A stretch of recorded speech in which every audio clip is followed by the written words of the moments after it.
കിടപ്പ് രോഗിയായ സ്ത്രീയെ തിരുവ് ചികിത്സയ്ക്കെത്തിയാൽ പീഡിപ്പിച്ച് ഗർഭിണിയാക്കിയ സംഭവത്തിൽ പ്രതിക്ക് ശിക്ഷ വിധിച്ചു.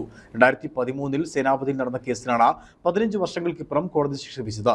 കോതമംഗലം സ്വദേശി ഷിബു ആന്റണിക്കാണ് തൊടുപുഴ അഡീഷണൽ സെഷൻസ് കോടതി 10 വർഷം കഠിന തടവും 2 ലക്ഷം രൂപ പിഴയും വിധിച്ചത്.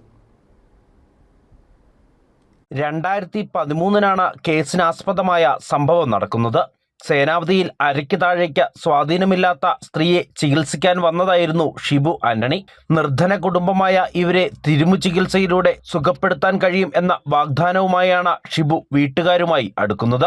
ഇയാൾ ഉപദ്രവിക്കുമ്പോൾ വീട്ടിൽ മറ്റാരുമില്ലായിരുന്നു. ഒടുവിൽ പെൺകുട്ടി ഗർഭിണിയായപ്പോൾ വിവാഹം കഴിച്ചുകൊള്ളാം എന്ന വീട്ടുകാരെയും പെൺകുട്ടിയെയും വിശ്വസിപ്പിച്ചു. പ്രസവത്തിന് ആശുപത്രിയിൽ എത്തിച്ചപ്പോൾ പണവുമായി എത്താമെന്ന് അറിയിച്ചുവെങ്കിലും ഇയാൾ മുങ്ങി. ഒടുവിൽ 2014 ശാന്തൻപാറ പോലീസ് ഇയാളെ അറസ്റ്റ് ചെയ്യുകയായിരുന്നു. അതിജീവിതയുടെയും ഇവർക്കൊപ്പം നിന്ന സാമൂഹ്യ പ്രവർത്തകയായ അനാർക്കിളി എന്ന അംഗൻവാടി ജീവനക്കാരിയുടെ മൊഴിയും ഇടപെടലുമാണ് കേസിൽ നിർണായകമായത്. എന്തായാലും ഇത്രയും വർഷം പിന്നിട്ടപ്പോൾ പ്രതിക്ക് യഥാർത്ഥ ശിക്ഷ, അർഹതപ്പെട്ട ശിക്ഷ തന്നെയാണ് കിട്ടിയത്. അതിനുവേണ്ടി ഒരുപാട് പേര് ത്യാഗം സഹിച്ചിട്ടുണ്ട്. ശാന്തൻപാറ സ്റ്റേഷനിലെ SHO ആയ യുവൻസ് സാറ്, പ്രമോദ് സാറ്, അതുപോലെ തന്നെ പോലീസുകാരായ Shaji sir, Tomy sir, Omanakutta sir, ഇവരുടെ ഭാഗത്തു നിന്നൊക്കെ നല്ല സഹായം ഉണ്ടായിട്ടുണ്ട്.